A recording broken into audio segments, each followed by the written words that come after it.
Ayan, let's join Kahoot po muna. So, I think this Kahoot, you can also share it to your classroom, or you can also apply this in your classroom management or for your formative assessment. So you can also try this Kahoot because it's also self-paced, and it can also add meaning to your asynchronous discussion with your students. So yesterday we discussed about asynchronous learning. I hope you learned a lot from it, from Sir Jomar Kalamlam, and sana na-challenge din kayo on how will you apply and how will you make your asynchronous discussion meaningful. So please, teachers, please share this session with your co-teachers, with your colleagues. So we can also so they can also learn from it. All right. So for today's session, so we have Miss Genevieve Arizala Pillar, and she will talk about understanding teaching practices through action research. She's Google certified educator. She's institutional robotics coordinator and a National Research Council of the Philippines associate member. And she's the coordinator in De La Salle Santiago Zibdao School. So teachers, please, while waiting for her, sana po, let's share. I know we will learn something from this free webinar. And this is a free webinar for everyone. So please share it. Wala naman pong bayad at wala naman pong um, any fee that will be collected to you. So kahit kayo pong nanonood ngayon, 23, then you will encourage one of your colleague or co-teachers to join us today. So sobrang laking um, tulong na rin po iyon para sa kanila at para sa atin pong mga teachers. So please, while waiting for Miss Jenny, please share it to her. Please share it to our colleagues. Kahit isa lang po at manood po sila para po sa atin. At the end of this session, you'll be getting your free e-certificate po. So make sure po kapag magre-register po tayo, tama po ang ating email address. Dahil kapag mali po ang ating email address, hindi po ito masisend sa inyong mga email ang ating e-certificate. So while waiting for Miss Jenny, um, meron po tayong konting games using Kahoot. So ayan, so we have 17 players already played or still playing the Kahoot. I know some of you experienced this already. So for those who haven't experienced it, you might want to join it. Just go to this link. Okay, it's in the chat box. I'll copy it so you can also see it. I'll put it in the comment section. So this is the Kahoot link. So while waiting for Miss Jenny or for Doc Jenny, we are enjoying and we can think of any ideas that we can use this platform, yung Kahoot, para sa ating classes sa darating na Agosto. So please teachers, share our session today. I know this will be a fruitful afternoon to every one of us. So please share it, Ma'am Maricel. Share po natin sa Richard B. Acorda, Ma'am Maribel Angue. Just share the link. Just copy the link, then share it to your colleagues, to your co-teacher, para po for the e-certificate po, mamaya pa po yun. Kasi hindi pa po tayo nagsisimula, Ma'am Judy Chua. So, yun. Ayan. So,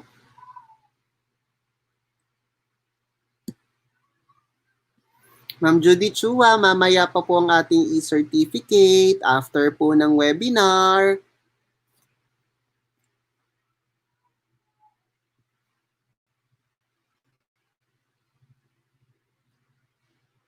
So please share po our session for today, Ma'am Judy Chua, Sir Guy, Sir Martin Varona. Please share it and invite any one of your colleague or co-teacher. So please share it to them. Okay, sana po yung mga tapos na sakut like si Ma'am Maria Leia San Mateo, done with Kahoot daw po. I hope you learn a lot from it and you learn some terms in online distance learning. Salamat po Ma'am Jennifer Pamis. Done na po sa pag-share.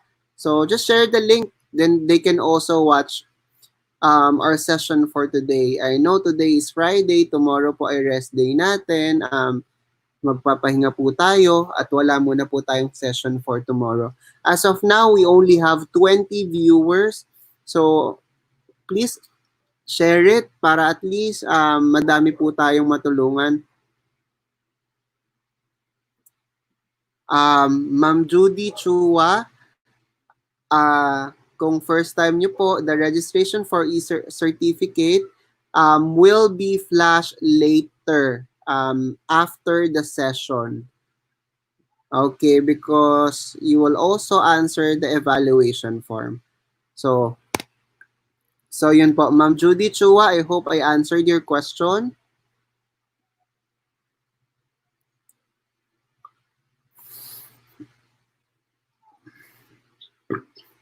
Salamat po, Ma'am Melinda Rafael for sharing. Good afternoon po ulit, Ma'am Judy Chua. For the registration link for the e-certificate will be provided later after the session po. Salamat po. So as of now, we only have 20 viewers. Please share it po. It's already 4:55.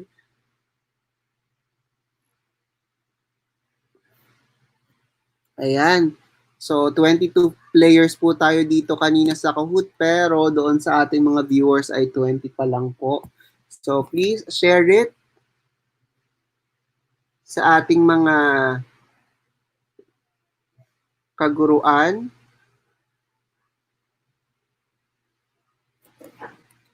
Yan kasi for sure marami po tayong matututunan ngayong hapon na ito. Tapos habang nakikinig po kayo, siguro may I also suggest if you have some questions, you can just write it down na rin or you can type it in the live comment section. Para at least the speaker can also address it and answer it right away. So maraming salamat po Ma'am Melinda Rafael. Thank you so much for supporting and for sharing. Ayan. Sir Ma'am Alejandria Lirio, thank you po for sharing our session for today. Ayan. Thank you. I hope dahil magkakaroon tayo ng online distance learning, you can also adopt Kahoot or other platform wherein you can use it for formative assessment or to gather diagnostic exam or prior knowledge of your students. Aside from this, we also have quizzes, Padlet app. Maybe we can use that some other time so we can try how to, so we can experience it on how to use it. So yun po. And thank you po Ma'am Jennifer Pamis for sharing it. Jenny, good afternoon po.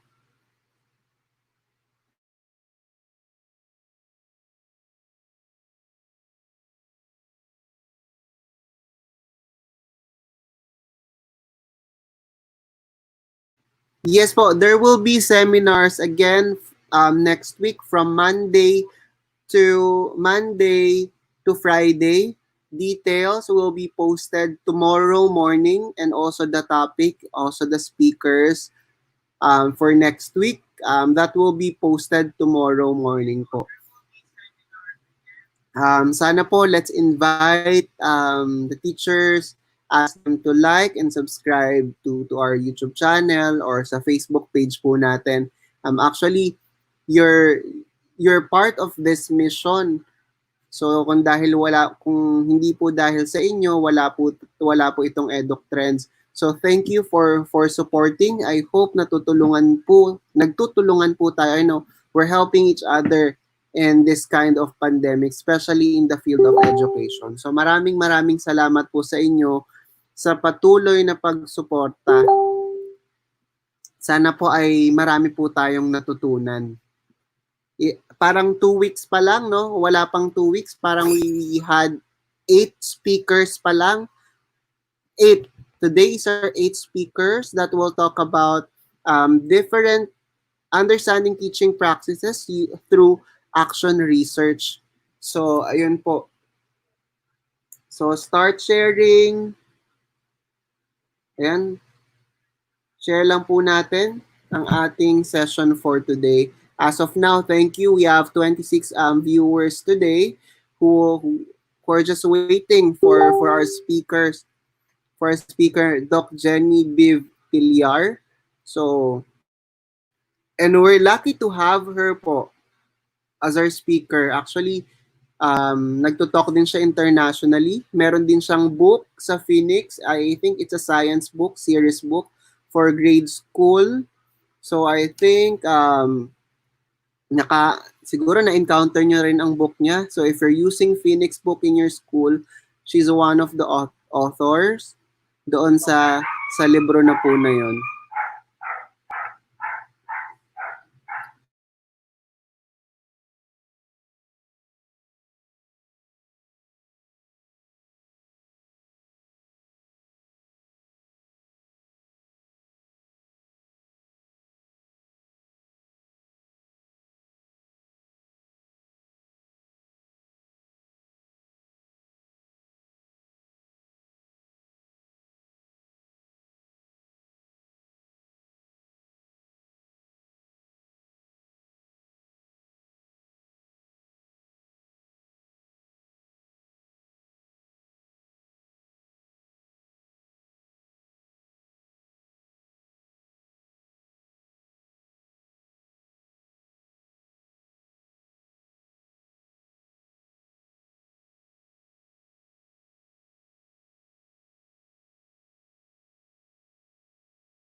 Unmute.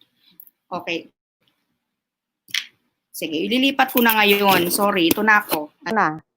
Dito na ako, hindi mo na ako maririnig, nilipat ko na yung ano ko. Ay wait, gagamit na lang ako ng ibang earphone. Wait lang. Para may pang ko.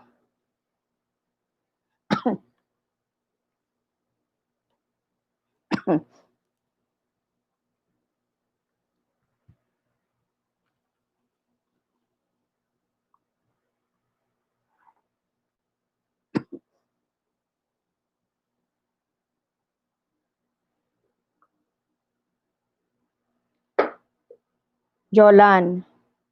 Hello. Jolan. Jolan. Ay, sorry, teka lang. Hindi ko naririnig. Wait lang. Dito ako sa kabila. Jolan, naririnig mo ako? Jolan. Hello, Jolan.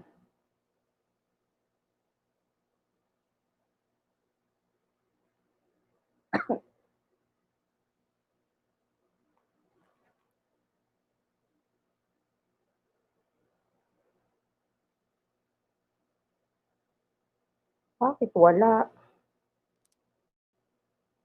Jolan. Hello. Hello. Hello.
Hello.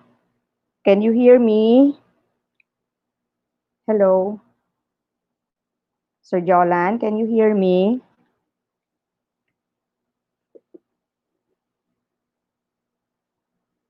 Hello. Jolan, naririnig mo ako?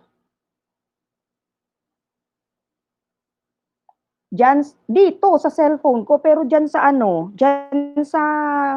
diyan sa StreamYard, naririnig mo ako?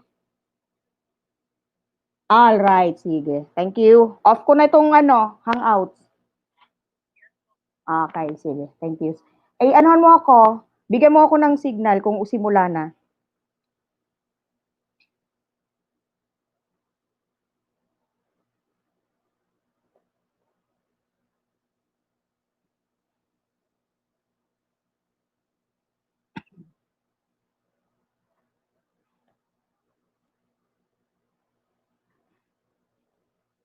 Jolan. Hello.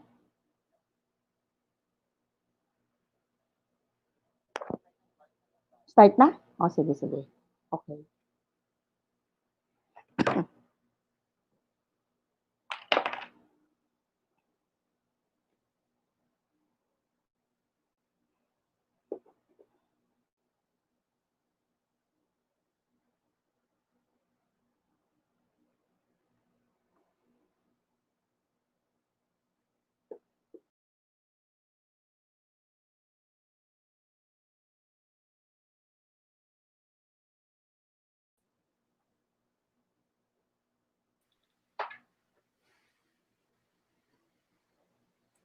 Hi, Miss. Good afternoon po. Okay na po, naririnig na natin. Hi, Miss Jen. Good morning. Good afternoon. Good afternoon. Naririnig Ayan, niyo ako? Yes po, maliwanag po. Sorry, So, malinaw. Okay. ayan po. So, malinaw naman po. So, magandang hapon po sa lahat ng ating mga viewers ngayon. So, sobrang it's our pleasure na to have Miss Jenny as our speaker for today. Her talk is about understanding teaching practices through action research. Miss Genevieve Pillar is a Google certified educator. She is a National Research Council of the Philippines associate member and an institutional robotics coordinator at De La Salle Santiago Zobel School. So, thank you po, Miss Jenny. Thank you for allowing and accepting our invitation to share your knowledge and expertise and to help our fellow teachers in the public sector. So, yon. Maraming salamat po. So, Salamat. Salamat, Sir Jolan. Ako din nagpapasalamat. opo. Nakikita, okay naman ba yung projection ko dyan? Kasi hindi ko kayo Yes, nakikita eh. Okay. yes So, po, Miss. magandang hapon. Hapon pa rin naman. Baka abutin ng konting gabi. So, I'll make sure na ang ating talakayan ngayon, ang ating pag-uusap ngayon about, I like the theme of EdukTrends, what's in and what's out sa edukasyong digital. So, medyo siguro parang medyo napapuzzle kayo or medyo confused kayo. Paano napasok dito ang action research sa edukasyong digital? Aalamin po natin sa aking presentation sang hapon na ito. So, salamat sa pagpapakilala, Sir Jolan. So, Genevieve Pillar po ang inyong lingkod. At I used to be the science coordinator of the grade school unit ng De La Salle Zobel. Now, currently, I'm handling the robotics unit. Now, allow me to begin my presentation by asking, how do you describe your school? Makikita nyo, no? Baka may mga English teacher dyan na sasabihin, bakit capital yung S? Kasi I'm pertaining to your school. So, para sa akin, yung school na nilagay ko dito is a proper noun. So, pagka sinabi natin, when you describe your school, pag may nagtanong, ano yung branding ng school ninyo? Ano kaya ang maaalala ng mga estudyante ninyo na nakapagtapos sa inyo? O ano ang maaalala ng mga magulang about your school? And another follow-up question is, do you consider your school as one of the best schools in your city or even in your area? I know sasabihin ninyo, yes. Ganun naman talaga, lalo na sa panahon ngayon ng pandemic. So maraming mga schools ngayon na nahihirapan kung paano nila mapapabalik o mapapa-enroll ang kanilang, makakapag-enroll ulit ang kanilang mga estudyante, lalo na nasa digital distance learning. So online distance learning. So medyo challenge sa ating lahat itong mga ito. Another one is, kung sinasabi natin great schools tayo, we consider our school as one of the great schools or standard schools offering quality, high standards, education. What are the distinct characteristics of being one of the great schools? What are the building blocks to great schools? Paano ba natin nasasabi na magiging great school din kami someday? Or kung hindi pa man sa ngayon, ano ba yung mga dapat namin gawin? Okay? Another one is, do you agree with me that since we're talking about great schools, offering quality education, do you agree with me that the quality of an education system cannot exceed the quality of its teachers? Alam ko sasabihin niyo sa akin, oo nga naman, paano mo makiklaim na quality ang educational system na ino-offer ng ating mga paaralan kung wala naman tayong quality teachers. So sino ang una? Ano muna ang una para magkaroon tayo ng education system, quality education system? Di ba teachers muna? Alright, so that's a challenge. So, which is, kung kayo tatanungin ko, ano ang mas pipiliin ninyo? Great teachers or great teaching? Well, it's up to you. Nasa sa inyo yan kung ano sa tingin ninyo ang ibig sabihin ng being great teacher or great teaching. So going back to what I have presented in my first slides, that the quality of an education system cannot exceed the quality of its teachers. So make sure that we have to improve schools for us to offer quality education. And for us to improve schools, first and foremost, we have to improve teaching and learning. Lagi naman natin sinasabi yan we have to improve teaching and learning, but in what way? What are some best practices or what are some best ways for us to improve our teaching and learning? Sabi dito sa isang nakuha ko sa isa sa mga researches, world's best school systems daw ay, the only way to improve outcomes is to improve instruction. When you say outcomes, ano ba yung mga results ng mga standard-based assessments ng eskwelahan ninyo? And high performance requires every child to succeed. For us to say that our school is performing very well, we have to make sure that every child, that all the children are succeeding. Because high performance requires every child to succeed. Bawat bata pala. So, ibig sabihin, lahat sila Kaya nga, di ba, minsan proud na proud tayong mga guro kapag sinasabi natin, ay, estudyante namin yan. Graduate namin yan. Kasi, yung mga naging produkto natin, sila ang success indicator natin bilang isang guro at bilang nagtatrabaho sa eskwelahan kung nasaan man tayo ngayon. So, we believe that all students deserve equal access to high-quality education. So, now, if that is a challenge, are you willing? Are you going to make something, make change? Do you want to have something to change, make change happen? So this is something that you are reflecting on your own teaching practice. It can be as simple as evaluating your lesson objectives or goals, the learning goals, or it can also take the form of parang nagti-take down notes kayo, naggagawa kayo ng mga anecdotes about what you have observed. Or you can have your peer observation, di ba? Ginagawa natin yun, in-observe natin yung mga best practices ng mga co-teachers natin. So, or even student feedback. We look at the students' feedback. Ano ba nangyari at the end of your lesson execution? Are you going to make change happen? In what way? Is it an old way or sa new way? Pero ang tanong dito, what does new way mean? Ano bang ibig sabihin ng new way? So, let's see. Alam ko lahat sa inyo, iniisip ninyo na, ano nga ba yung action research? How do we do that? How do we conduct? Do we really need that?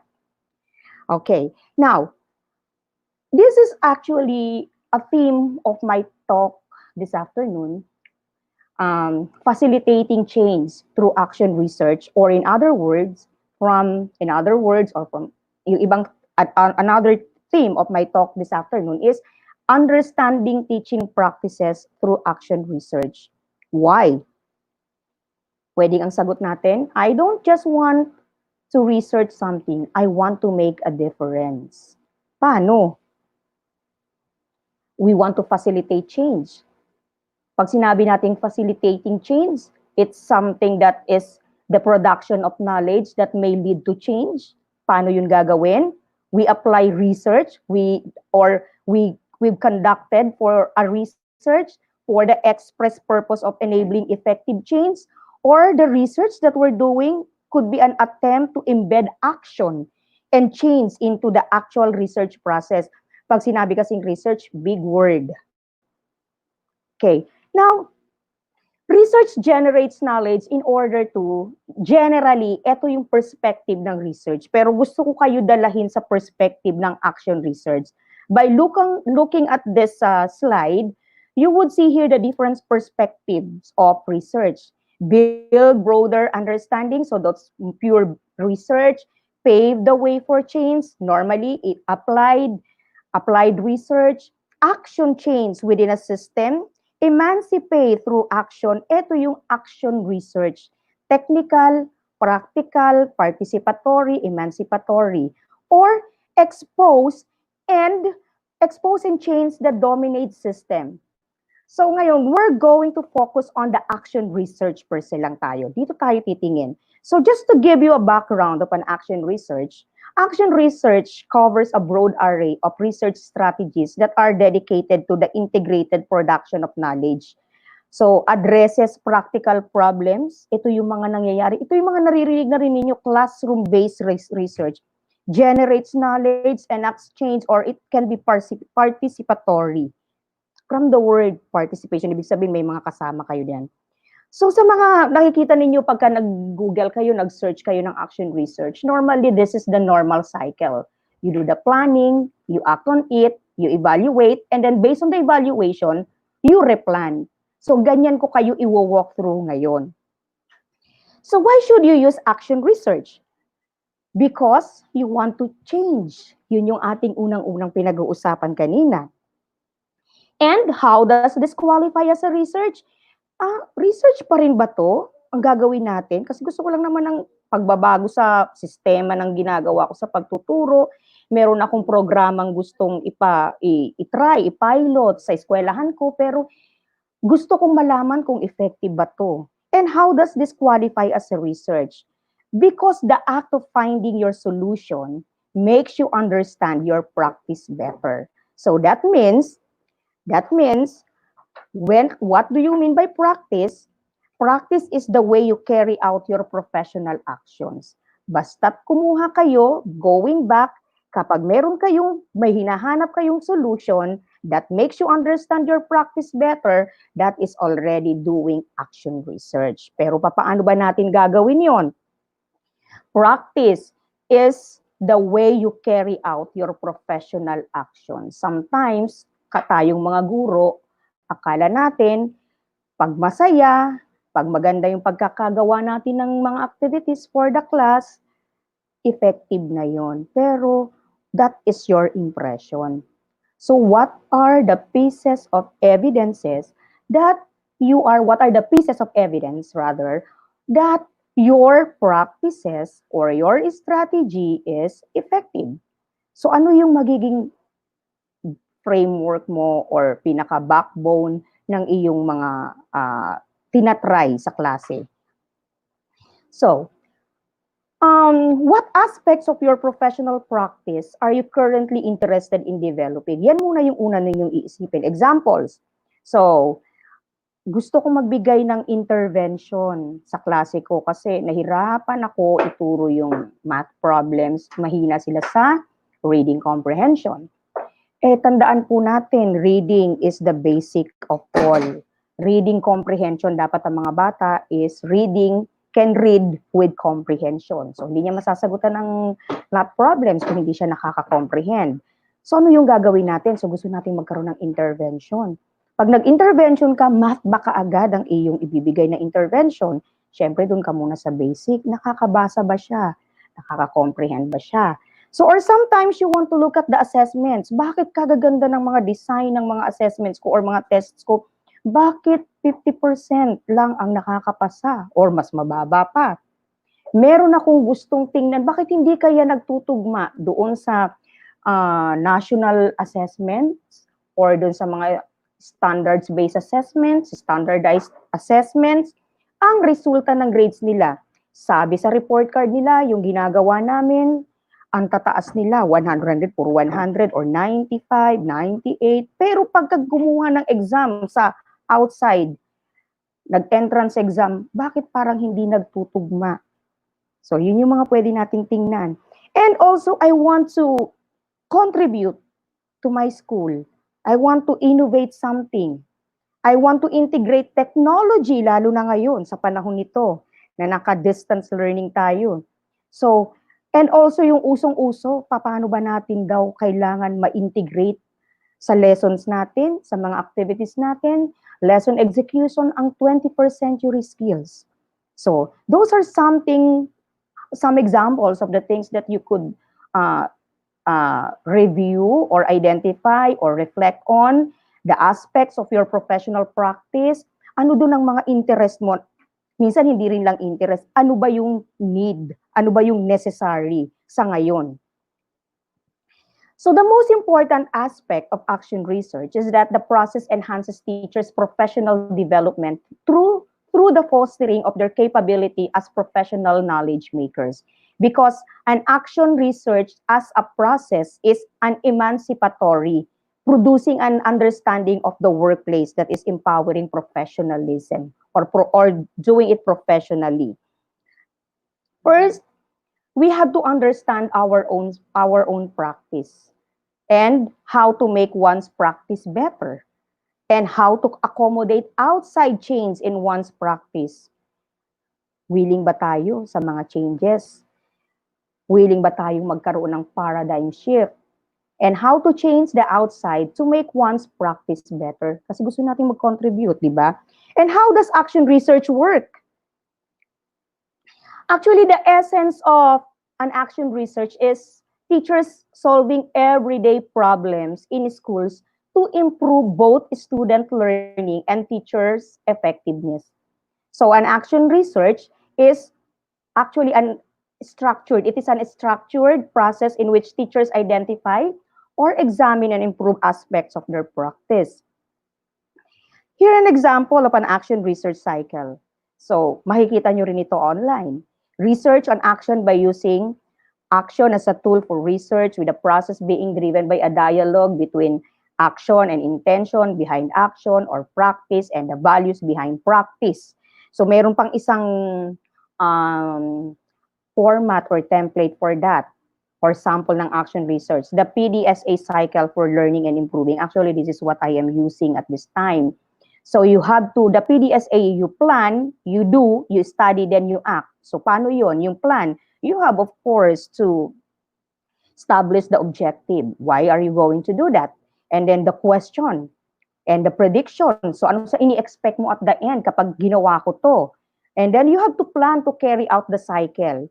Sino-sino mga kasama ko dito, saan ito, kailan ko to gagawin. Then plan for data collection. So again, kapag gagawa ka ng action research, hindi mo talaga ma-set aside ang data collection. Ang data collection because anything na kiniklaim ninyo na effective, kapag wala siyang data, if it is not data-driven, it's not a research, it's not an action research, it's just an impression. Kwento lang yun. Kailangan it has to be backed up ng mga data. So then you do, carry out the plan, you have to document the problem, you observe, and then begin analyzing the data. And then you study, you complete the analysis, compare data to predictions. So meron kang ginawang mga hypothesis, summarize what was learned. And then you act what changes are to be made. Then do again the next cycle. Kaya nga makikita ninyo, PDSA cycle. And I'll give you more examples about. Another sample here is the action research process, identifying a classroom problem, developing and implementing an action research plan, collecting, analyzing data, then using and sharing results. The same lang, di ba? Pareho lang doon sa isang pinakita ko. So you have to consider, can you see any limitations or problems with this kind of approach to professional development? Action research is participative in that those involved contribute equally to the inquiring or inquiry and collaborative in that because the researcher is not an expert doing research from an external perspective, but it is more on a partner working with and for those affected by the problem and the way in which it is tackled. One example is nag-initiate kayo ng integration ng technology. You have to make sure na meron kayong research for that, an action research for that. So, would it be individual or collaborative? It's up to you. Pero normally, it has to be collaborative because if reflection on practice involves engaging with intentions, values, and beliefs, then strong elements of this will be intensely personal. An action research is collaborative in nature involving groups of people. So you have to involve the stakeholders here. How might you enable collaboration in action research in your place of working? What factors might help or hinder it? So tingnan natin, ano yung magiging problem ninyo? So these are the, tingnan natin to. Isang example po, methods. So different research methods illuminate only particular aspects of a situation. Take a look at the from different perspectives. You have to make sure you need to employ triangulation. When you say triangulation, you're not looking at one data only. So you have to look at the observation of interactions through classroom observation can be, interview with children, analysis of the students' output. So it has to be triangulation. Hindi po pwedeng more on assessment results lang or pre-test, post-test last. Hindi po siya strong action research. One example that I would like to give you to show with you, to explain with you is the one that we have conducted in our school way back 2014, because that was the time when we were launching, integrating our technology integration in the classroom.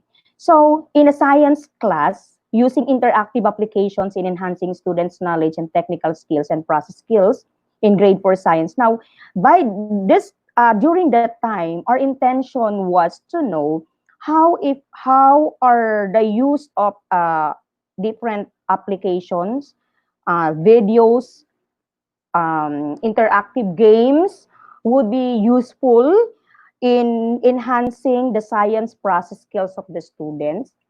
So, because the conventional way of doing it, we do only we have the PowerPoint. Sometimes you have the video, or you have the Manila paper, or the paper and or the books. So now we embedded the technology here, yung mga iba't ibang mga technology apps na ginamit namin dito. So it was conducted for 3 times. So tumitingin kami kung papaano siya magi-improve yung aming piloting ng aming technology integration. Just to give you a general picture of what happened when we were about to onboard our students, our school in technology integration. These are some of the mini study lang, mini concepts. So like, what are the students' preconceptions regarding plant propagation in terms of this one, the knowledge and process skills, and then after using the interactive applications in the e-module, gumamit na kami ng e-module noon, or what are the changes in the students' competencies in terms of knowledge and technical skills and process, and then is there a significant improvement in the students' performance after using interactive application in learning that particular topic? So these are some examples of how we conducted the study. So the procedure of the study happened with 25 face-to-face class sessions, equivalent to 20 hours and 50 minutes. So technology equivalent to 36 interactive applications. We use the 8 simulations, videos, games, online readings, e-worksheet, handouts, and online quizzes. And you would see here on the screen, this is our pedagogy. So makikita ninyo kung paano namin ginawa na ang interactive applications facilitates development of the scientific reasoning skills. Tingnan namin kung nag-improve ba yung kanilang observing, interpreting, predicting, concluding. So yun yung ginawa namin. So I'm not going to give you the pure result, the whole result of the study, but I would like to show you how did we map out our activity. Of course, we follow the learning goals, the AMT, the acquisition, meaning making and leading to transfer. So you would see here how are the activities are mapped out, are distributed in the different stages. We have yung mga journal logging, yung mga video analysis, drawing. We have, of course, the pre-test, mga experiments, online simulation, and gumamit kami ng iba't ibang mga apps. Okay, Jot. So this is an example of the e-module and e-learning. And of course, the students used MLD and a Wi-Fi-based wireless network. So this is the procedure, the methodology, the data collection, and the data analysis. So it was administered, the tests were administered twice as a pre-test and as a post-test. Magkaiba syempre pero parallel tests. And we conducted the interview with the students. So this is what we did for the data analysis. So we use t-test, so to determine the significant differences between the students' pre-test and post-test, including the interview and the drawing outputs of the students. Of course, we made sure that our competencies were taken from our curriculum guide. So this is how we unpack, this is how we aligned our activities for the different topics on plant propagation. For the conclusion, you would see here this, because we gave intervention here, you would see here that the post-test results revealed significant improvements in the knowledge and technical skills, and the significant difference between the pre-test and post-test. Post-test suggested that interactive applications facilitate development and effected a change in students' preconceptions and understanding of that particular topic, plant propagation. And we recommended that this kind of technology tools be widely used not only in science subject but also in other disciplines that require reasoning skill. In our school, this kind of study was duplicated by the other subjects.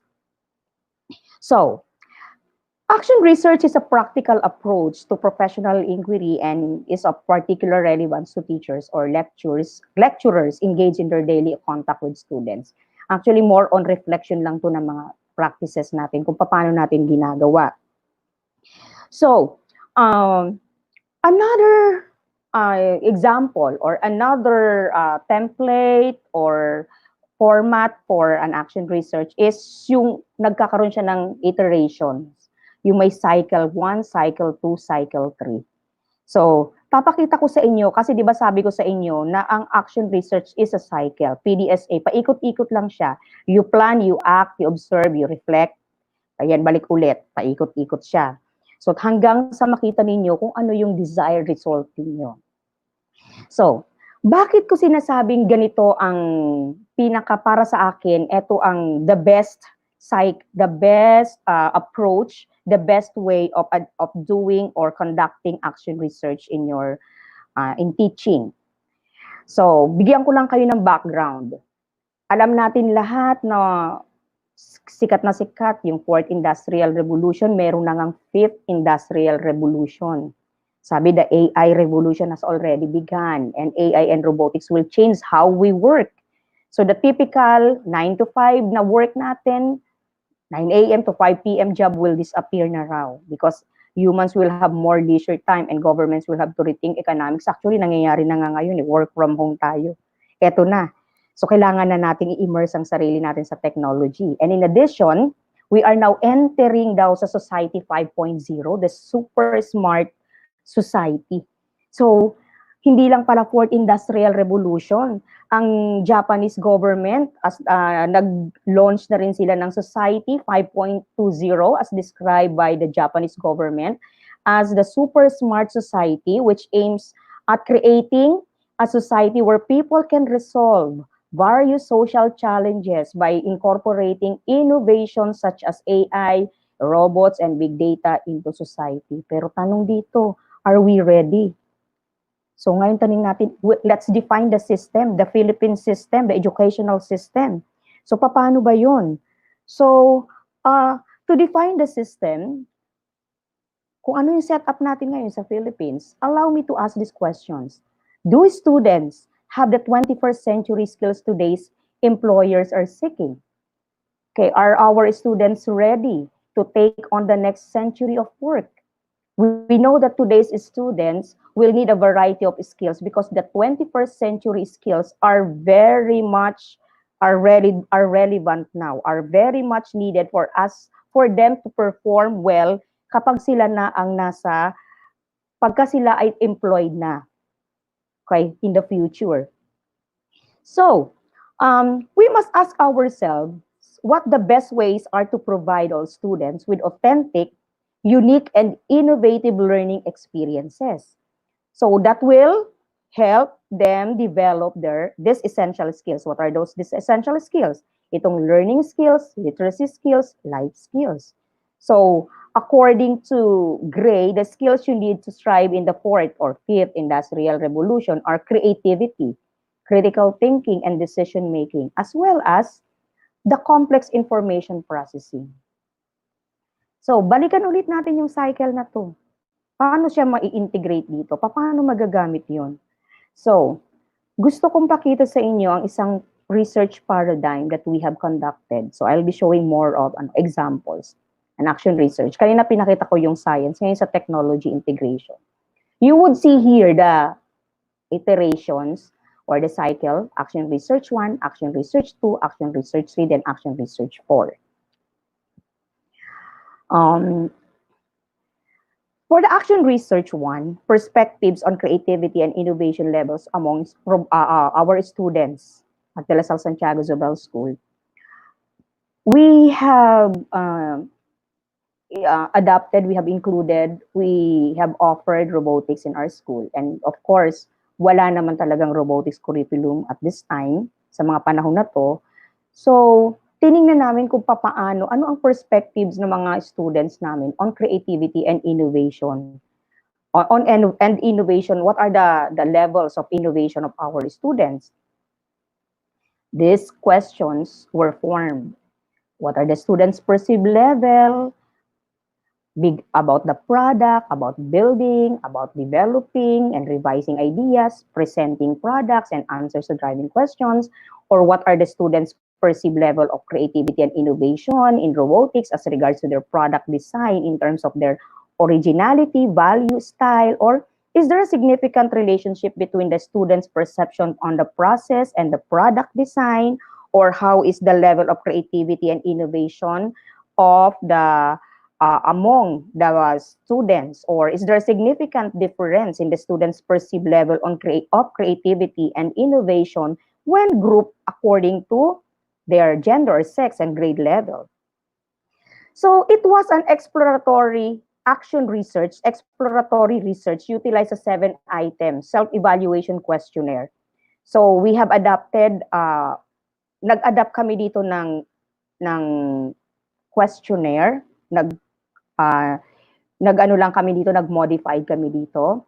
So the involved members here, the involved participants are from grades 4 to 12. And then we just focus on the students' teams building a robot that can perform simple and complex tasks. So bakit kinandak namin to?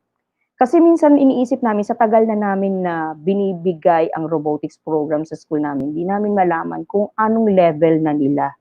So masyado lang kaming by impression lang. At gusto namin malaman kung ready ba talaga sila. Alam naman natin, minsan ang robotics ngayon ay puro sa mga competitions. So iniisip namin, ready ba talaga sila? So we have to reflect on our practices, the kind of training that we're giving to the students, because robotics is one of the subjects sa school namin. So these are the results of what we have conducted. So nakita na namin. So the results seem to imply that the students' product robot will work in the real world. So ibig sabihin, nakukuha namin yung kanilang, yung sa 21st century skill, yung creativity level nila. And the findings reveal that there is a significant relationship between the students' perception on the processing, yung mga building, designing, and the product design in their evaluation of the output. And meron siyang strong correlation between process and product. So yun yung tiningnan namin. So are we still there? So likewise, so I'm not going to discuss yung mga details nito, pero ang isa sa mga recommendation namin dito, a variety of instruments could be developed to gather a more valid and reliable assessment protocol. So ito yung naging initial step namin. So that's action research 1, di ba pinakita ko sa inyo yung iterations niya. Pangalawa, tinignan namin, nalaman na namin yung perspective, then nagkaroon kami ng pre-test, pre-assessment, performance-based assessment. So tinignan namin kung magiging effective ba yung intervention na ibibigay namin sa kanila. So, binigyan namin, bago namin ginawa yun, yung effectiveness of our intervention among our students, we have to make sure that what we are doing is actually connected to the international standards sa DepEd at saka sa vision mission ng school namin. So, ito ang naging mga references namin, dito rin kami nag-base ng aming standards. Sa World Economic Forum, DepEd, and from our school vision mission. So, if a school offers a special program like mga integration of technology, robotics, or coding, or reading program, remedial program, whether academic or special program, providing something supplemental will give increasingly intensive to respond to the instructional or required skills needed by the students. So that make sure that we have to make sure that to ensure the success of the program, it is imperative for any school to consider interventions. Mahirap yung bigay ka lang ng bigay pero wala ka namang intervention. So hindi mo natatrack, hindi mo nakikita kung ano yung progress ng ibinibigay mo sa mga students. Okay, so the following questions were considered in the study. So ano yung proficiency level nila sa mga technical skills? And then did the robotics intervention strategy that we have conducted improve their level of the performance level of the students? And how has robotics intervention strategy affected a change in the technical skills of the students? So, it is an action research that was conducted to determine the effectiveness of the intervention. So, ayan, makikita ninyo. So, we have 96 hours for the 26 students. And of course, ang reference namin, ano ba yung required robotics technical skills? So, meron kaming ginamit yan. Ito yung cycle ng intervention namin. So, nagkaroon kami ng pre-test, then scaffolding, then performance feedbacking, meron kaming periodic drills, progress monitoring, and then nag-post-test kami. Right? Ito yung example ng required robotics technical skills. So, piningnan namin kung nasaan ba sila nagpo-fall dito. Beginner ba sila? Developing, approaching proficiency, proficient, expert. So, paikot-ikot lang kami, paulit-ulit because our target is at least the students to be in the proficient level. Not necessarily expert. Pero sa mga varsity namin, yung mga batang lumalabas for competitions, could be the expert. It has to be, mag-fall sila sa expert level, sa required skills. But for the mainstream, sa klase nila, as a subject, at least the proficient level. So, ang intervention, ang ginawa namin dito sa implementation of our intervention of the robotics intervention strategy, we had the following, as seen here in the picture, na pinakita ko rin kanina doon sa aming research paradigm, na pre-test, na scaffolding. So we've used the following, of course, the MLD, and then a kit, and a customized field for each required skill. Kung beginning siya, developing, iba-iba yung level ng ginagamit. So that happened. Gusto kasi naming matrack. Actually, ang pinagsimulan nito is nung nakikita namin na frustrated yung mga students kapag di nila na-perform yung required tasks sa kanila in the classroom or even during the performance task or even sa mga competitions. So we conducted intervention. At ang pinakamaganda, na-track namin yung kanilang progress. So, ang naging result, the mean post-test suggested that the students' technical skills was approaching the expert level na. And that the statistics, the paired t-test analysis revealed that there was a significant difference between the pre-test and post-test scores. Practical assessment, performance-based assessment, hindi po siya paper and pen. And it is vital that students with the most intensive needs, receive the help they need and not wait to fail. So ibig sabihin po namin dito, hindi na nag-uulit kasi nagpa-assess ka kada level. So yun ang ginagamit mo, nagbibigay ka ng intervention, nag-a-assess ka per level. So bago sila makatawid sa next level, you make sure na meron ka munang pre-test, post-test, pre-test, post-test, hanggang sa makarating sila doon sa target level, sa target skills, sa required skills. So walang naiiwan. Walang batang naiiwan na parang kailangan nagiging generic yung task mo, nagiging generic yung instructions mo. So nagkakaroon kayo ngayon ng groupings. Ang groupings ninyo sa mga activities sa classroom is based on the readiness of the students because you have to track the students' performance. So when you track the students' performance, you make sure na na-address mo yung mga needs niya. So walang naiiwan. Para lang po yan sa pagtuturo natin sa mathematics, di ba? Paano mo ituturo sa bata ang multiplication? Paano mo siya bibigyan ng problem about multiplication, multiplying or division, ni hindi pa nga siya, hindi niya pa nga naintindihan ng subtraction. So parang ganun po siya, may mga prerequisite skills. So our recommendation here is the policymaker should ensure that these educational initiatives remain to ensure that students with difficulties receive sustained intervention. So tuloy-tuloy po siya. Because if a child, ang takeaway namin dito sa ginawa naming intervention na to for 6 months, if a child can't learn the way we teach, maybe we should teach the way they learn. So yun ang pinaka-takeaway natin. That's yung pinaka-cycle 2 natin.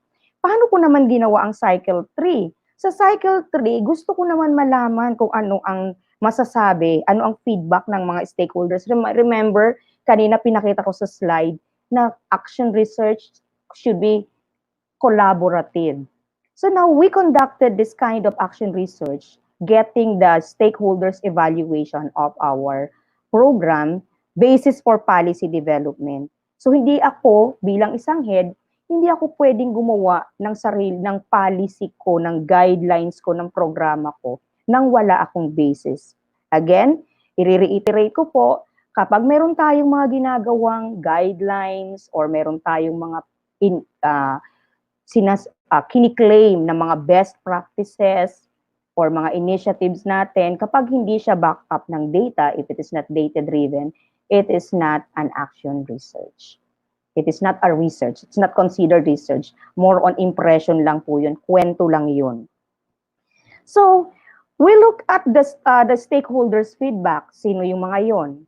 Sa kabuuan namin, the students, teachers, mga coordinators, yung mga administrators namin, and of course, the parents.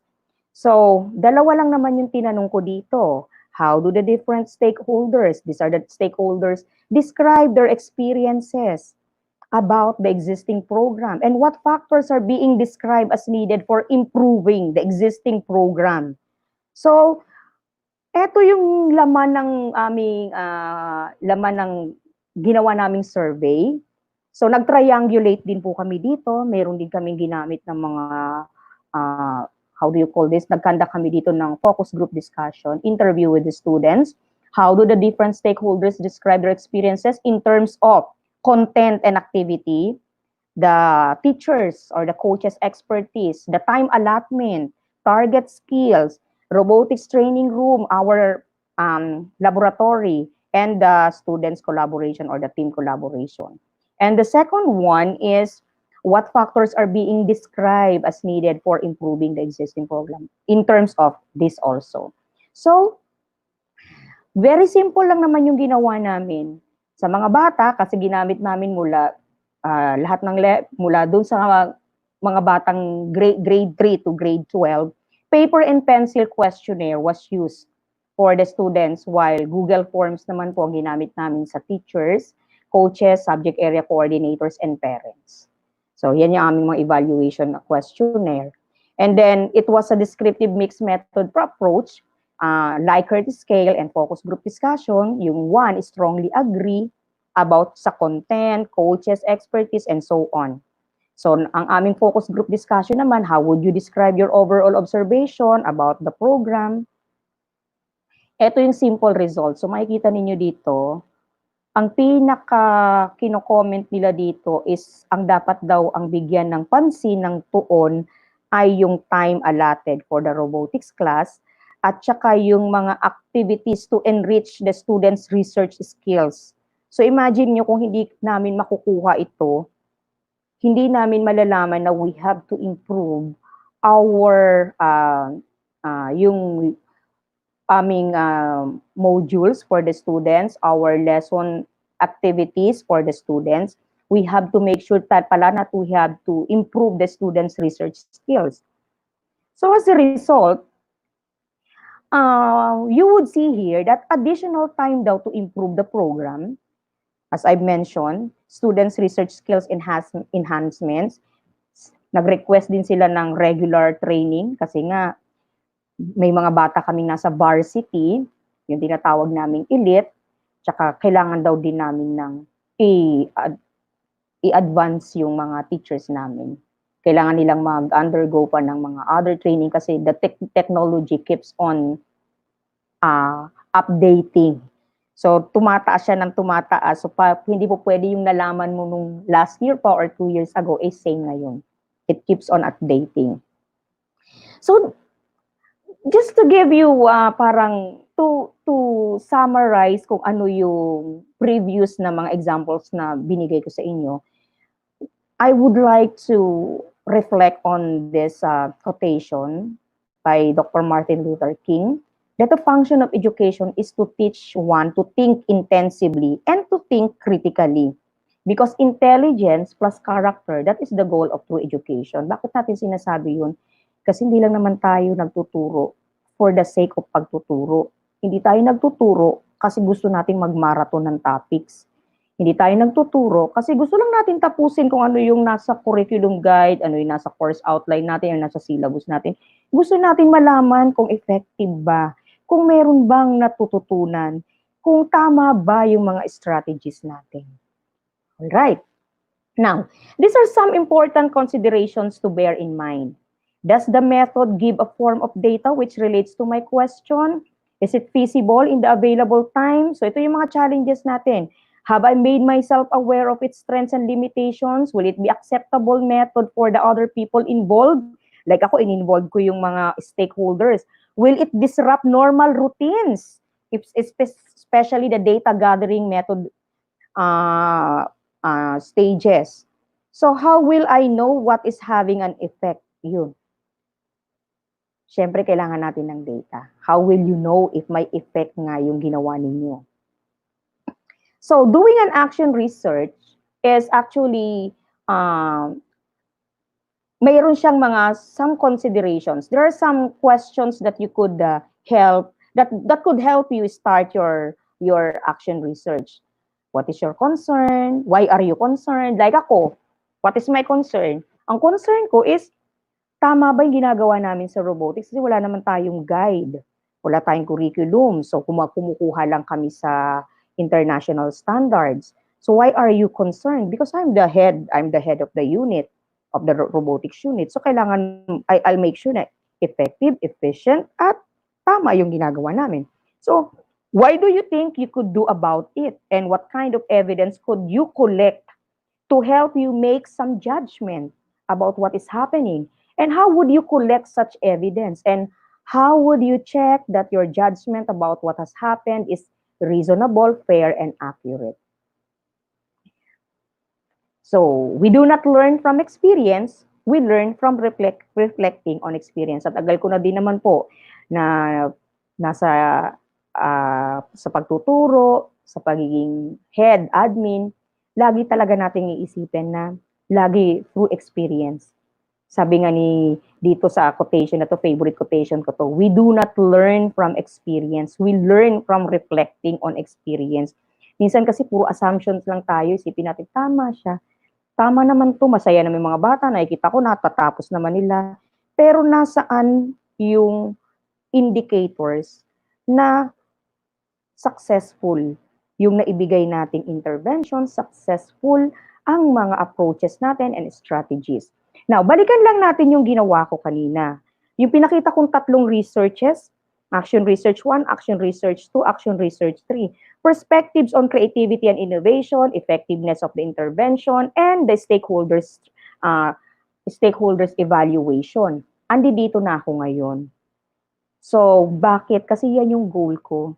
Pagkatapos nun, gagawin namin, i-review namin yung aming curriculum so that we could have robotics curriculum for basic education. Why basic education? Because we have robotics as one of the subjects from grades 3 to grade 12. So, bakit namin ginagawa? So, I have to assess the current situation. Kapag tiningnan natin ang DepEd portal, ito lang po ang tanging ibinibigay nila. And you would see it was only posted last July last 2019. Makikita ninyo bakit ko siya ina-analyze. So gumagawa ako dito ng inag-analyze ako ng situation, ng current situation. So I'm reflecting. Kasi we offered robotics, we have included robotics in our program, in our curriculum mula pa po nung 2011. Actually, nagsimula siya 2001, pero ni-revive lang namin to make it institutionalized simula nung 2011. So, makikita ninyo sa first, second, third, fourth, saka palang papasok sa fourth quarter yung basic robotics. Now, ito lang ang lagi namin ginagamit. So, the 21st century curricula, the impact of industry on education, World Economic Forum. So dito kami gumukuha. And merong sinabi dito noong 2018, si DepEd Undersecretary Sevilla, sabi niya, currently robotics as a subject is applied or taught in science high schools only and in some private schools. It has become an elective in other high schools because of the K-12 program. So alam nila na, sabi niya pa nga dito, you would see here also, we are aware that in the future, robotics and its study will be an ordinary or regular thing in the future, like technology becoming a tool for advancement and improvement of education. So bilang isa pong unit head, so parang role ko na makakuha or makagawa ng isang curriculum na kailangan na evaluate ng mga stakeholders at gumagamit kami ng mga standards, curriculum standards from international standards. Again, ano yung root causes nito? As I mentioned, initiated siya ang robotics namin. Bakit namin kailangan gawin nun? Initiated siya ng 2001 as a special program, pero noong 2011, ginawa namin ng training. So, ibig sabihin, that's one of the initiatives of the school. At ginawaan din namin ng mga studies. And then, it was institutionalized last 2018-2019. Now, binalikan ko ulit ito kasi gusto ko i-connect kung bakit ganito. Kasi it's the action research paradigm. So, ngayon, eto na po tayo, eto na yung ginagawa. So, dahil ito yung gagawin ko, so wino-walk through ko lang kayo kung paano ko ginagawa yung cycle. Eto naman yung gagawin ko siya. So, magkakaroon ako ng developmental action research, magiging kuha ko ng quantity and qualitative data, lahat ng classes, it will be problem-based learning framework kasi makikita ninyo dito sa circles ko na I would make sure to embed or incorporate itong mga skills na to, itong mga theories na to, principles behind problem-based learning, constructivism, behaviorism, social learning, and cognitivism. So, I'll be using ADDIE model. Pag may time kayo, you could look at the ADDIE model kasi it's more on for the curriculum development. So paano to naisasali sa ngayong panahon ng online distance learning? Paano yan maikakandak? Diyan na tayo gagamit ng mga technology tools. So I'm so thankful because our school is very much immersed in terms of technology integration kasi we've been doing this since 2011, I think. I don't know if I'm correct, 2011. So this is not, hindi to bago. So I can still, kahit na pandemic, kahit na work from home kami, I can still continue conducting my action research with the use of this platform. So paano ko ma-observe? Papasok lang ako dun sa platform na to because our lower levels will be using CISO and Google Classroom. I'll be a co-collaborator of my teachers. So it will be an ODL lesson plans, and we will be having synchronous and asynchronous, and these are the instruments that I'll be using. Gagamit ako ng Google Forms para dito sa mga questionnaires na to. Gagamit ako ng Google Slides. And then our interview, FGD, or aming mga SWOT analysis will happen through Google Meet. And then the engineering journals or the student's portfolio will be through Google Sites. Doon nila pwedeng i-showcase. And of course, para doon sa aming consultation or giving feedbacking, coaching for the students, we will be having in our schedule, in our weekly schedule, there will be student and teacher consultation because our robotics curriculum will happen using virtual and physical robot programming and designing. Now, golden rules for selecting a topic. Keep it manageable. Keep the focus small scale. So it should be interesting that you need talaga maging, yung perseverance talaga dito, very important. It should be workable, and it is not too disruptive or of normal routines. Ibig sabihin, hindi natin na-shortchange yung mga bata para lang for the sake of makapag-conduct kayo. It's a normal thing. Hindi po pwedeng na istorbo ang klase dahil gusto mo lang iyan yun. Kailangan it's a normal thing kasi or else mas-shortchange natin ang mga bata. And do not forget yung ethics, you have to seek permission from the participants. So identifying the classroom problem, balikan natin. Teachers must first observe questions and reflect on the actual current situation, just like what I did. It is critical that you choose a problem that is aligned with the curricular standards as determined with your grade level, school district, and the problem statement will become the framework of the action research. Nakita nyo naman yung mga samples. Again, balikan natin, great teachers or great teaching. That is more of reflective teaching for better learning. So, I would like you to watch this napaka-short lang po nito. Teaching is a craft. It's both an art and a science, which is why great teachers always experiment and make tons of mistakes. But how do you know what's actually working? Well, one option is action research. Here you can identify a question, test out a strategy, gather data, and determine if it works. The end result is something dynamic, innovative, and tied directly to your classroom. Action research dissolves the barrier between the participants and the researchers. In other words, the teacher actively participates in the situation while also conducting the research. There are many action research frameworks, but they generally follow a similar process. You start out in phase 1, planning for research. Here you begin with inquiry, where you define a specific research question. It needs to be something that can actually be tested. Next, you conduct a literature review to gain a deeper understanding of the topic. Finally, you move into the design process, where you determine your data methods, consider ethical issues, get the required permissions, create deadlines, and set up the systems. Next, you move into the action phase. This is where you engage in multiple cycles of experimentation and data collection.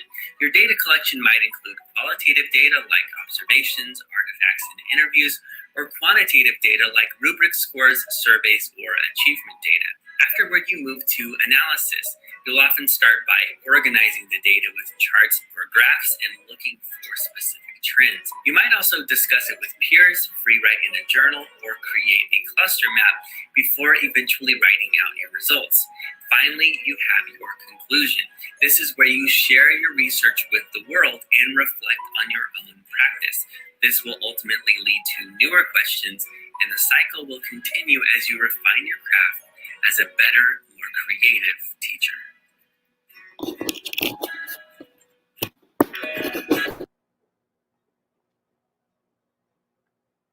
All right. Can you hear me?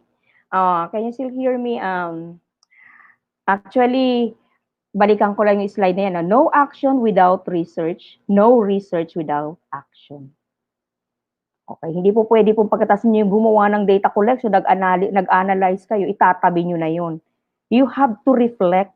You have to make sure na you will act on it. Kung ano yung naging result ng inyong ginawang research.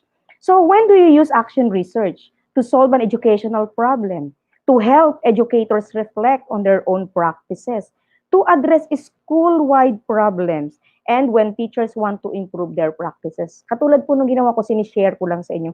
Bakit ko ginawa yung mga mini-mini researches na yun, mga action researches sa bawat mga ginagawa ko, sa bawat mga initiatives ko? Kasi gusto kong siguraduhin na tama ba yung ginagawa. And all the things that I'm doing, all the claims that I am presenting, sharing, are data-driven. So, practical action research, the research spiral. So, nakita nyo naman kanina, sinasummarize ko lang kung yung binigay nung video natin. So, a plan of action, the action researcher develops a plan of action. It could be formal or informal, or maybe presenting data to stakeholders. Okay, so like yung establishing a pilot program or exploring new practices. So, you could have your collaboration. Ito yung mga pwedeng collaborative team ninyo. Ito din talaga yung mga totoong tumulong din sa akin. For so long, ginagawa na namin ang action researches for so long. So, these are the taxonomy of action research: experiencing, inquiring, and examining. So, by observing, by asking, by using records. So, hindi ko naman na siguro isa-isahin yan. The 3 E's of data collection techniques. Then, the action research plan, write an area of focus, define the variables, develop research questions, describe the intervention or innovation, describe the membership of the action research group, describe negotiations that need to be undertaken, develop a timeline, that's very important. Nakalimutan ko i-present yung sample. Dapat may timeline kayo. Baka naman after 5 years, luma na yung ideas ninyo, saka nyo palang matatapos. May timeline dapat. Develop a statement of resources, and develop data collection ideas. And how do you evaluate action research? Does the project clearly address a problem or an issue in practice? Did the action research collect sufficient data to address the problem? Did the action researcher collaborate with others during the study? Did the plan of action advanced by the researcher build logically? Is there evidence that the plan of action contributed to the researcher's reflection as a professional? Has the research enhanced the lives of the participants by empowering them, changing them, or providing them with new understanding? Did the action research actually lead to change or solution to a problem? Was the action research reported to audiences who might use the information? Kaya yung mga research presentation, mahalaga din po yun. So 10 coping strategies: don't give up, enlist the help of colleagues, keep a positive attitude, be prepared, be generous, go public, join local action research group, establish a reputation for success, publish reports in journals, have faith in your own knowledge. These are some guidelines for teachers. You locate, listen to, and articulate, practice reflection, develop a risk-taking mentality. Lumabas po daw tayo dun sa comfort zone natin. Trust the processes, appreciate the total person, commit to working with colleagues, redefine your role to extend beyond the classroom, push and support principals and other administrators. Kaya makulit kami sa mga principals namin to support us. Commit to continuous improvement and perpetual learning. Na napansin niyo po, yung research walang katapusan, tuloy-tuloy kasi you keep on evaluating, you keep on reflecting, and monitor and strengthen the connection between your development and students' development. Yun po yung pinakamahalaga. Kasi pag nakikita natin, isa lang po sa makikita ko sa inyo, trinak ko ang isang estudyante namin kung paano yung skill niya, sa technical skills niya, designing, building, programming, mula ng kinder siya hanggang naging grade 5 siya. Habang tinatrack namin yung progress niya, paano siya nag-i-improve, ay yung mga intervention namin, nakita namin kung paano siya nag-improve. Ibig sabihin, yung binibigay naming intervention is effective. To summarize, action research is about teachers striving to understand and to improve their practice. Action research proceeds through a process of planning action and reflection upon action. Reflection upon action, kaya cycle. So, it involves the gathering of evidence about practice and the teachers trying to see the effects of planned change in their practice. Strives to be systematic, medyo challenging lang talaga, rigorous. Analysis and knowledge formation in action research belong to the practitioner. So now, I would like to end my talk with this video. Gusto ko lang kayo i-challenge about this.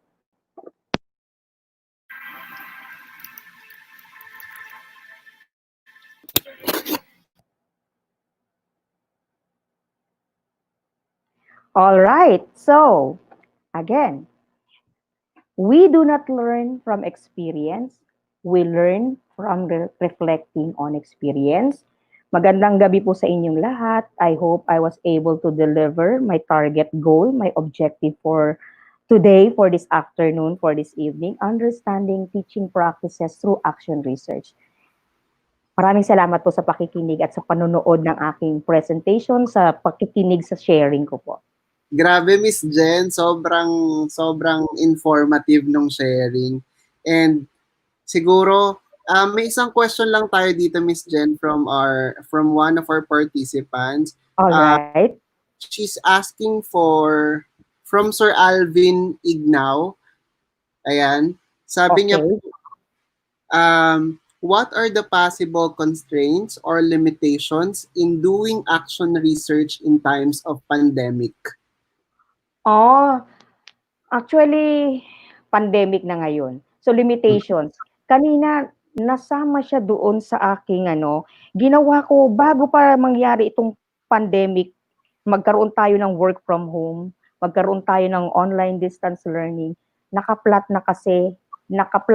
na kasi yung gagawin kong research. So, ang nangyari, kasi itutuloy ko yon kung makikita ninyo doon sa ginawa kong iterations and doon sa pinaka-big circle doon sa baba, na pinaka-final output ko, makikita nyo doon na nagkaroon ako ng paradigm shift doon. So, dapat na dating pwede sanang face-to-face, ang mangyayari na doon, yung pinakita ko sa inyo kung paano ko gagawin ang research. So, talagang gagamit ka na ng technology dito. Actually, sa totoo lang, akala ko malilimit ako doon.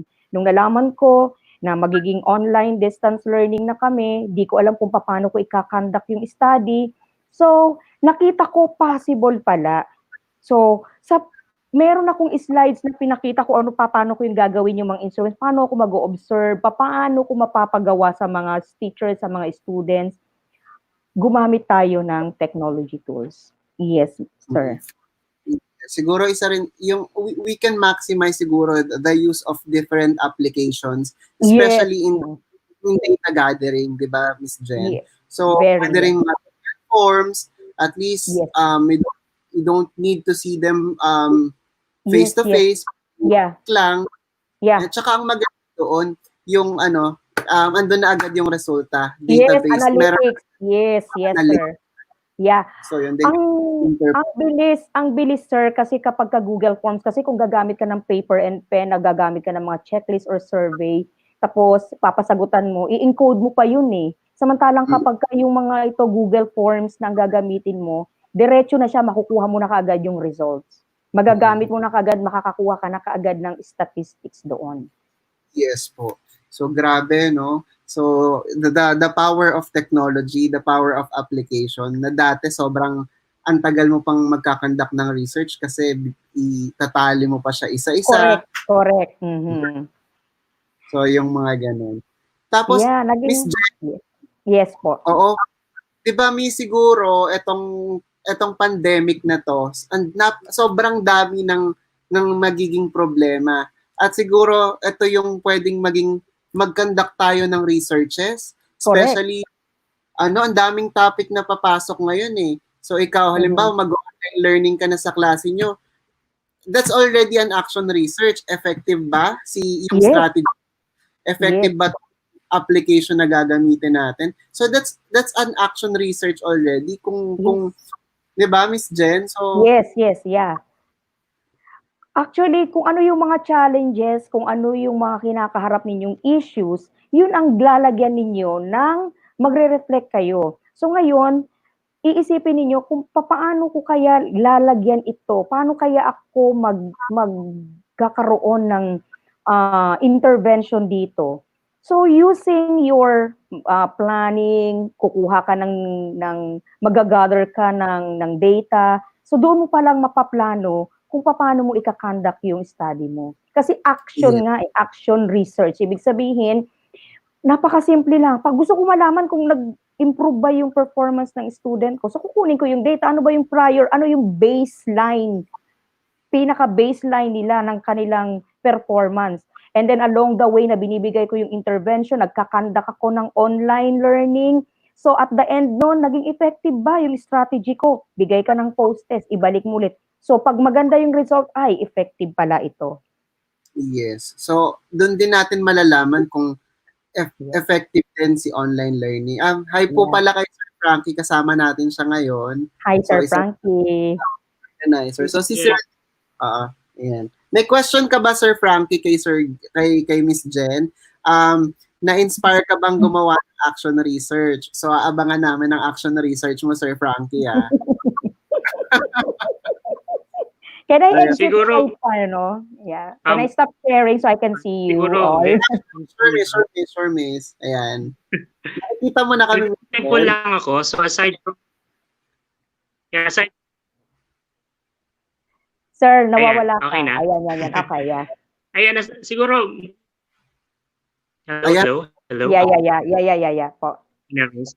Okay, so more than siguro inspire, very, very thankful lang ako personally to Miss Jenny kasi Wow. yun nga, receiving the invitation right away, agad-agad, yes si Miss Jenny. And aside from me, actually, ang daming thank you messages here sa live comments natin. So maybe I can read, no? Yes. Pwede rin. Miss Sige, Jen, also the comments of the, just click comments. Yeah. Okay.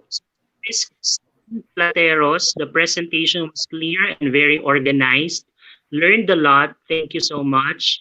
Tapos, nagte-thank you din si Maria Cora de Villaluna for the very informative topic. God bless daw, Miss Jen. Wow, thank you. Actually, ito pa, Miss Jen, meron din from Jocelyn, kay Ma'am Jocelyn Anyag. So, si Ma'am Jocelyn, lagi talaga siya everyday na nanonood. So, Follower. so, Madam, thank you for sharing your expertise. More power to you. So, yun. So, alam mo ba, Miss Jen, meron din, aside from, hindi lang sa ating school, sa De La Sazobel, ang mga nanonood ngayon. So, marami ring mga from different schools, sa public schools, and ayun talaga yung mission natin sa EdukTrends PH, na to share our expertise and our knowledge for free. It's for free doon sa mga teacher. Kaya alam niyo po ba, sa mga viewers, very thankful din tayo kay Miss Jen kasi nag-yes siya agad and Yes. lang siya. So, anong sabi ko sa kanya, it's outreach natin mga na in a simple way makakatulong tayo sa ating mga teachers. So, Yes. yun. Ayan. So, ma'am, It's an outreach. Madam, can you suggest topic or title for action research now that we will no longer have face-to-face classes? Ako ang nakikita ko dyan, yung gagamitin nating pedagogy, ang ating plans, strategies, approaches ay tingnan natin kung effective or appropriate pa ba sa gagawin nating ODL, sa online distance learning natin. Kasi depende po yan katulad ako, ang challenge sa akin ngayon is paano namin ikakandak ang robotics ng online, samantalang physical ang programming namin. So naging challenge sa amin yan, pero hindi siya naging hadlang para ma-stop ang mga bata na magkaroon ng ipagpatuloy na ma-enjoy pa rin nila yung robotics class nila. So, gumawa kami ng paraan. Ang titingnan namin ngayon is kung yung virtual programming ba ay po pwede magagawa ba namin? So instead of physical na pagpo-program. So yun ngayon ang gagawin po namin. So ngayon, kung si Ma'am Jocelyn ay tinatanong ko ano yung topic, depende po sa sitwasyon ninyo ngayon. Kasi mahirap pong magbigay ng specific topic or title, pero ang tinitingnan ko doon, mag-reflect kasi. Ang action research po is a teacher's reflection. It's about you eh. Doon ko natutunan nung nag-action research ako, it's not about my school, it's not about my students, it's not about my co-teachers, it's about me. It's a reflection of my role as of my responsibilities, my job bilang isang teacher, bilang isang head. So yung ginagawa ko ba ay nakakatulong ba talaga, effective ba? So doon ko po tinitingnan ang sarili ko. It's my reflection of my role. So ayun, so yung it's not about it's about you, no, Miss Jen. So Yes. Ikaw yung nakakakita ng problema eh. Ikaw rin ang makakasolve ng solusyon. Syempre given yung mga taong nakapaligid sa iyo, natutulong sa iyo. Yes, opo. Gather data also. So yun. So siguro for Kanina po nabanggit ko na para kang gumagawa ng isang programa o guidelines na hindi naman pwedeng ikaw lang at ang laptop mo. Saan ka kukuha ng ideas? So you have to conduct research. You have to gather information. You have to test. You have to experiment. You have to get literature na makakapag-justify, makaka-back up ng mga claims mo na magsasabi, tama nga, eto nga yun. So ganun po siya, ma'am. Actually, Miss Jen, di ba narinig ko rin sa sinabi mo, aside from individual na research, they can also collaborate siguro with teachers, at least para mag-brainstorm kayo for your action research, especially ngayon, online distance. So maybe it's a good title, it's a good topic for your research, yung online distance learning, and very good na topic yan. Yes. Yes, so yun po. So, syempre, depende rin. So, siguro, we can also suggest, Ma'am Ayag, na you can collaborate with your colleagues, with your co-teachers, even with your principal sana. Diba? Kasi kailangan mo ng suporta eh, your action research. So, yan. Actually, lagi ko lang sinasabi sa mga teachers, pag gumagawa ng action research, at lagi ko sinasuggest, tingnan ninyo sa isang unit plan ninyo, mag-pretest ka, mag-intervention ka, kuhanin mo lang yung data. Tingnan mo lang, i-analyze mo lang yung data. Ganun lang kasimple. So, yun. Grabe, no? So, sana, alam mo, si Miss Jen talaga, Sir Frankie, she's an idol talaga when it comes to action research. Hindi ko alam, kasi ako, parang pag narinig ko research, medyo nahihirapan ako. Ginagawa nila, akala nila complicated pero hindi po. Actually, parang ginawa ko na lang siyang part ng Actually, magpapasana all ka talaga eh. Sana all magaling sa research. Diba? So, yes. thank you. Sharing your expertise talaga. Alam niyo po ba si Miss Jen ang nagpo-push sa akin gumawa rin ako ng research. at nag-enroll ako ng PhD ko. So thankful din ako kay Miss Jen kasi sabi niya she's willing to help. Yes. Especially when it comes to research. So yun. Sabi ko pag mga ganitong advocacy, talagang gusto mong tumulong, gusto mo gano'n, talagang sabi ko itap mo ko diyan, gusto ko 'yan. Grabe, no? So parang ang saya. Sana maging hobby natin ang gumawa ng action research. So sa mga viewers natin dyan, hello. Sana po action research, Sir Jolan, that improves ourselves, that improves our practices. Yes, that's correct. And hindi ko go Sir Frankie, go. No, kasi sabi nga ni Miss Jenny kanina, no, sana ma-inspire yung mga teachers to do action researches. Aside from mga teachers natin, actually there's a comment here sa live comments natin na she's still a college student entering the field of education, so future teacher.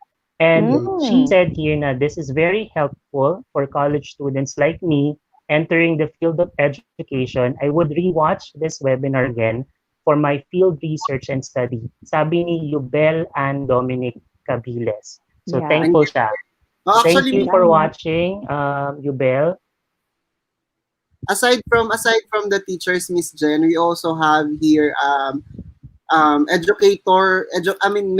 education major na mga future teachers po. So yun, at least we can also inspire those future teachers na mag-action research.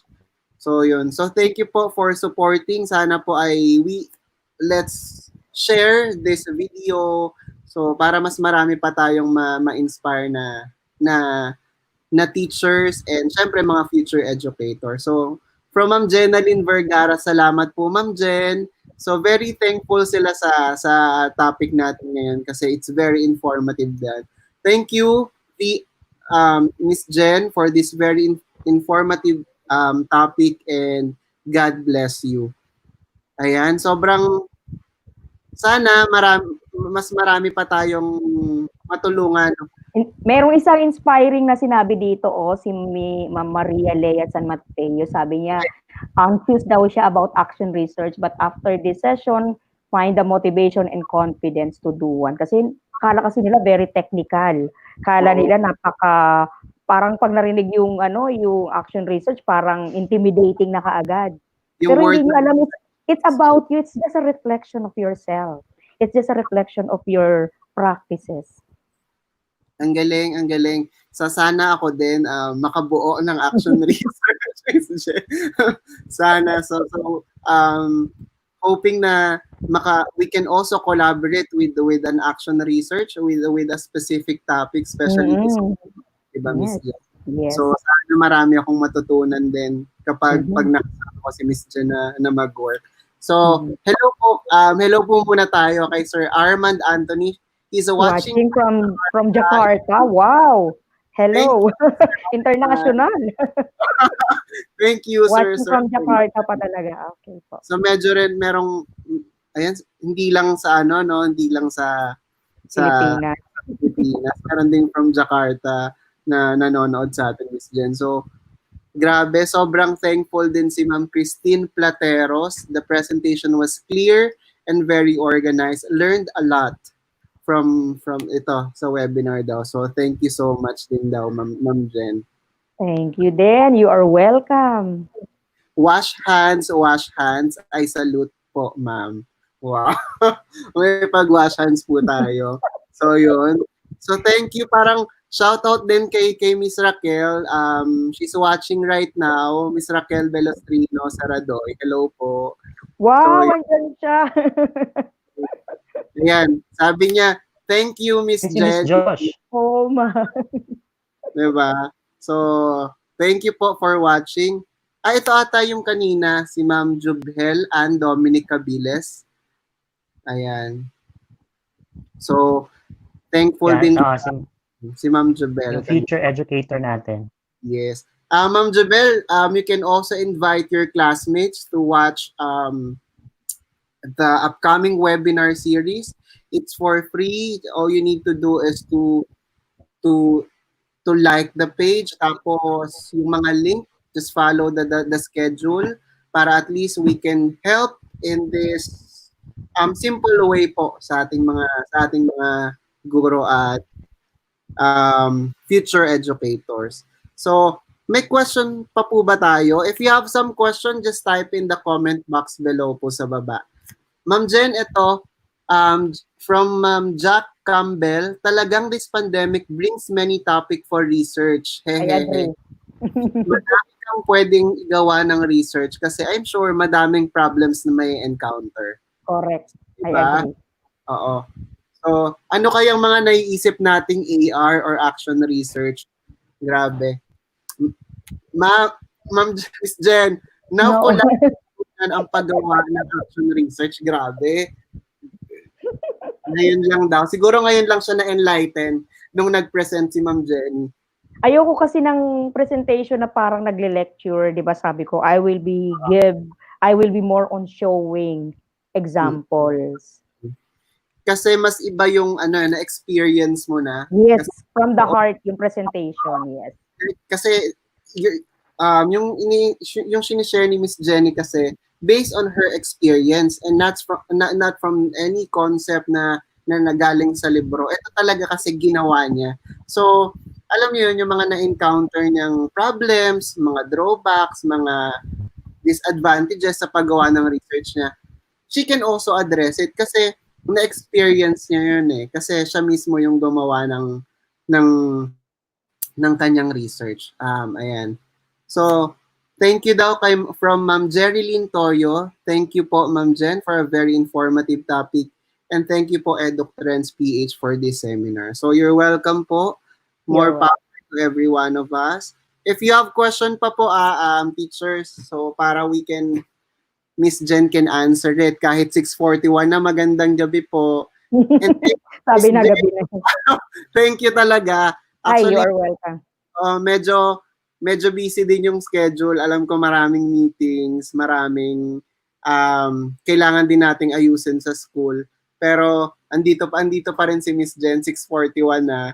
So, alam mo, from 7:30, from Sunshine Call, may mga meetings talaga. At syempre, she needs to attend her unit sa robotics unit na kasi nagre-ready din po kasi kami for online distance learning. Kasi nga po, sa July na kami magsa-start. July 6. So, good luck po sa atin. At doon sa mga mag-start po ng online learning sa August po. So, good luck din po. Siyempre, it's new challenge for everyone. So, kailangan talagang mag-ready tayo. Anyway, kung dahil bago siya, napakadami ding magiging problema. And to address those problems, we need to have this action research if it's really effective. Tama po ba, Miss Jen? Yes. So, yun.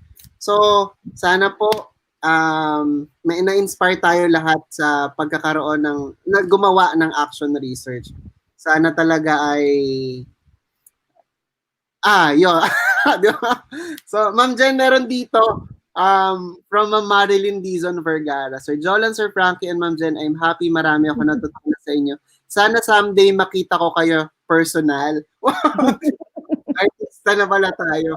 Actually, if you want to have, hindi kasi ngayon, hindi pwede ngayon ng benchmarking, di ba, Miss Jen, when it Yes. comes to use of Pagka technology. okay na ang lahat, you can do benchmarking in our school.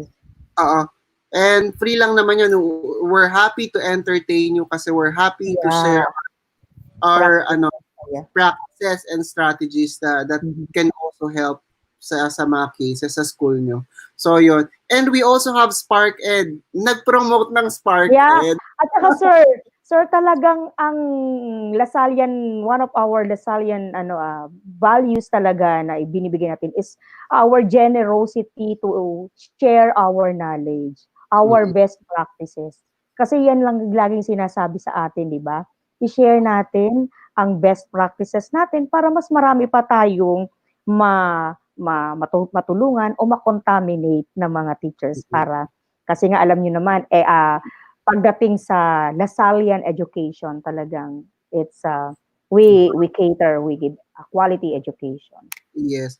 Siguro kapag medyo big na tayo, medyo marami na tayong members, we can also invite them at least to see, to check. Yung meron din po kasi kaming program sa school, 'di ba, Miss Jen? Yes, Spark Ed, pero every October, then we also have meron ding summer.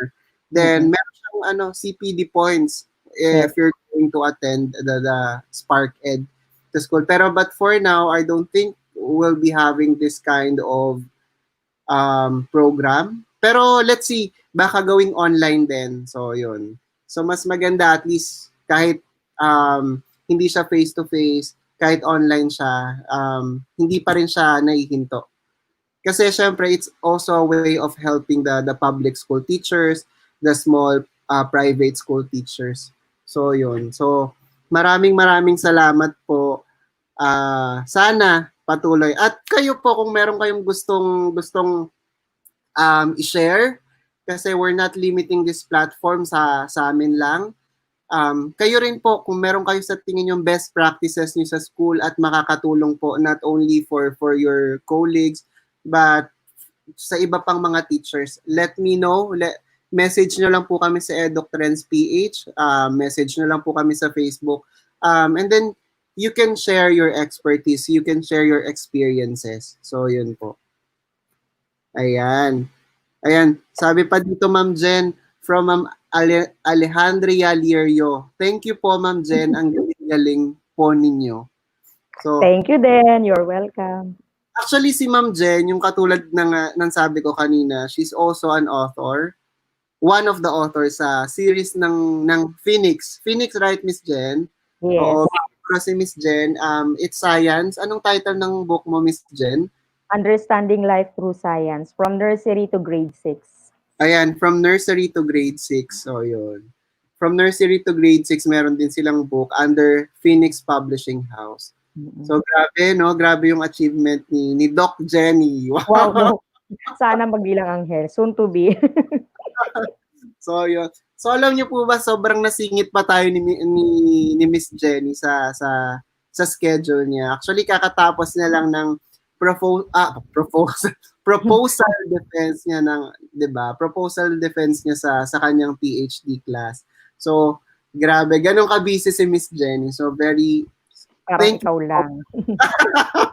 hindi, Miss Jenny. So, thank you so much, Miss Jenny. Then, mamaya kasi meron pa kaming training, may session pa kami.